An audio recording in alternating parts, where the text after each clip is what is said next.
Today, we're going to put together an emergency food bucket that's going to last you about a month for $20.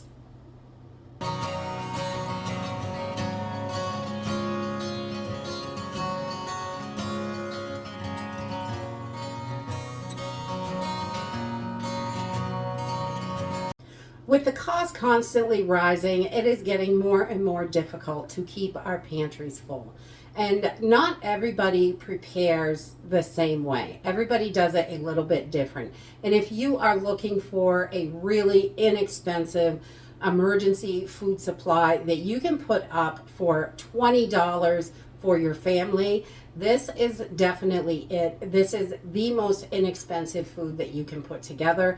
For $20, you can buy approximately 2 to 3 packages of pre-made food. So, and this is only 3 servings. Each one is 1 serving. So, and that's going to cost you $20 to $25 depending on where you're buying it from. So these meals are great. They are simple. You only have to add water, and there are tons of different companies out there that sell them. But you can take an empty bucket and make your own food supply that is going to be under $20, and it is so simple and easy to do. So most people go into the grocery store and looking around, it is very difficult to figure out what you're actually going to eat in an emergency situation for only $20. How can that last? But really, if you go with beans and rice, and I know this is extremely bland, but it is going to sustain you. Beans and rice together make a complete protein, and they're going to give you all of the nutrients that you have to get through. Of course, if you can find anything else to add into it, it would be wonderful. But just beans and rice are going to do the trick. Now, you can get an 8-pound bag of pinto beans a little bit cheaper at Walmart, but I prefer to go with a wider variety, which is going to help me and my family and, make sure that we've got the food that we need, but it also is still really inexpensive. I love Dollar Tree for their beans and lentils. And I definitely recommend having some lentils in your emergency supply because they give you that same protein as a bean, but they are going to cook up in about the same time as rice, 15-20 minutes. So that is wonderful to have that option in there. And they really don't have any flavor, just like your beans don't have a lot of flavor, but it's going to switch things up, give you different textures, and any kind of seasoning that you can add to this is going to be helpful. The more seasoning, the better. You can still get 20-pound bags of rice at Walmart for right around $10. Some of the other brands are creeping up. Different kinds of rice are going to be a little bit more. If you want jasmine or basmati, they don't last quite as long in food storage. I definitely recommend long grain white rice because that's going to last the longest in your food storage. It has all those oils are stripped out of there and it's been processed, but this stuff is ready to go and eat. Just give it a quick rinse. You want to rinse all those powders off before you cook it, and to make sure it is nice and clean, because those bags, they get dust in them and all kinds of stuff. They are not airtight, and you will need to repackage these foods. So for $20, I was able to pick up a 20-pound bag of rice for about $10. So that is wonderful. That is a lot of rice and probably would last you a little bit more than 30 days for one person. And then I also was able to grab 4 pounds of beans for $5 at the Dollar Tree, or 12-ounce packages. They're not a pound. You can get 1-pound packages at your local grocery store or Walmart, wherever you're shopping, but they are quite a bit more in our stores. So I usually go for these bags because they are $1.25, and it really is a great deal to get long-term food storage in your home.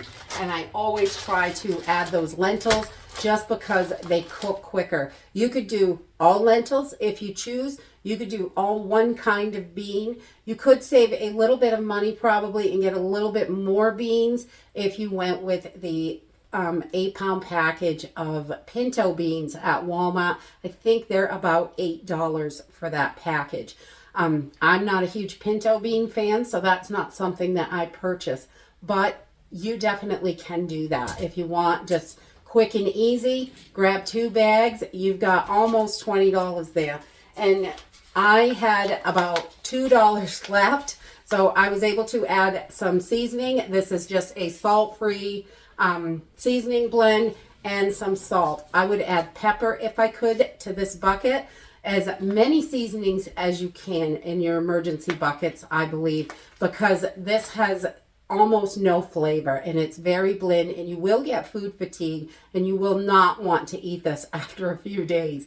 But it will keep you sustained, and it's going to last about a month. To store all of your food, you're going to want a bucket. A 5-gallon bucket is going to work perfectly. If you've got one kicking around the house, you can grab them from bakeries, restaurants, things like that. Some places will give them to you free, and some are going to charge you for the bucket. I know our local Chinese restaurant that's in the next town sells their buckets with an airtight lid, which I love, for about $2 a bucket. I think that is a great option to go if you're not able to get them free. This bucket is from Walmart. They're about $5 for that bucket, and these lids are over $2 now, and this lid is not airtight. So if you want to store, just take your food the way it is and stick it in the bucket, you can absolutely do that. You do not have to repackage it, but it's not going to last as long. And those beans, if they're not airtight, the older they are, the harder they are to cook. So they're going to take even longer.